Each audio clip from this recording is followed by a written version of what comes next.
I don't know about you, but I'm hearing a lot about auditioning being the job when it comes to narrators landing or trying to land a book. It can be a scary journey when you're a newbie and you're not really sure where to start. So in this video, I want to help you navigate into a mindset that will hopefully give you less stress when it comes to auditioning for an audiobook. So here are 3 mindful thoughts to think about and to put into place that will help you grow as a new narrator. Before we jump into the 3 mindful thoughts, I want to give you a gift that can help you get started with the basics of audiobook narrating if you're just getting into this journey. It's a simple PDF that gives you 4 main components to jump into this journey. It's my 4-step narrator guide. It's a simple PDF, it's just bullet points. It can get you started quickly. So if you want to pick this up, just head to thehomeaudioproject.com/narrator and grab it there. Now, I won't lie to you, it's going to take some work, and as you'll see in this video, it isn't always a walk in the park to land your first book. So depending on who you talk to in the audiobook industry, there's a saying out there that auditioning is the job. And while this may seem true, it isn't always the case for the audiobook industry. This mindset comes more from the TV and screen acting world. It developed that way for actors in the screen acting world that go on endless audition after audition after audition and maybe land 3 to 4 a year. But those gigs pay extremely well, so landing 1 or 2, maybe 3 jobs in a year, and then you're doing pretty good. So after talking to a handful of my narrator friends like James Anderson Foster, Amy McFadden, and Joel Frumkin, they gave me some great advice that now I want to share with you. So hopefully you don't have to worry as much about going for an audiobook only to not get it. Okay, so let's jump into the first mindful thought. Number 1. So here's some advice that came directly from James Foster when talking to him on a Facebook message, if auditioning is the job.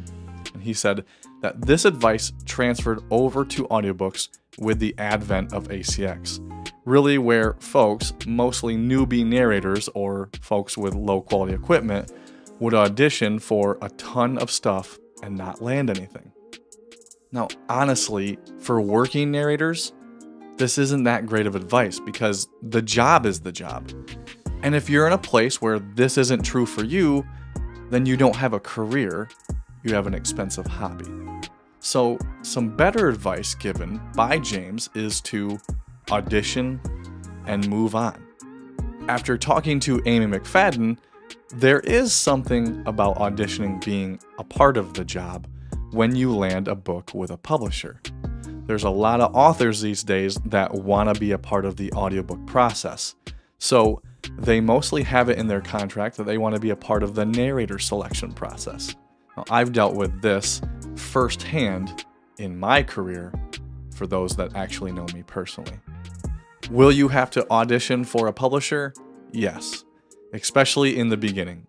Once you prove your worth and grind your way through the process, they're going to take notice, and eventually auditioning for a publisher will drop off, though not completely for the most part. So submit your audition and then forget about the job. Most publishers won't even bother telling you, and then you can hopefully move on to recording your current title if you have a current title. I did an interview with Joel Frumkin last year. If you haven't checked that out, I'll have it linked above in the cards so you can check that one out. There is a ton of great advice for narrators. Number 2, some advice that came from Joel regarding this topic of if auditioning is the job. If a publisher, author, or rights holder trusts you enough to put you in front of the author that your talent is worthy enough through your voice, then it's up to a lot of factors that are out of your control. If you're the type of person that is doing 5 auditions a day but not landing anything, you're probably not investing enough time in crafting your skills for an audition to be even worth the effort. This is where an audiobook coach can be extremely helpful. learn from those that are ahead of you, and then you'll know where to go. Number 3, work on the stuff that you can control. When you're mentally refocused on finding another audition or book, ask yourself this question. What are you doing to up your game towards the next audition? If you spend your time thinking someone else got it, or it was pulled, or it was removed by ACX or the rights holder, or whatever the reason, this is all a waste of mental energy. So instead, focus on the tasks that you can do better moving forward. Only audition when you are right for the book. Otherwise, you could be wasting the rights holder's time and your time. When reading for an audition, or even if you get the part, keep these ideas in mind. Your reading, although may be good, it could be a bit flat if there's no emotion or connection behind it. So think through what's going on in the scene. What are the moments like? Who are these characters? What were their lives like? After you make that connection with the scene partner, the more invested in the world and the characters you'll be. If you don't remember anything else from this video, please remember this piece. Rejection is a part of the game. You just have to keep at it and know that what you have is unique and that you do have something special to offer. Then get up and dust yourself off and do it again. So there it is. Audition and move on.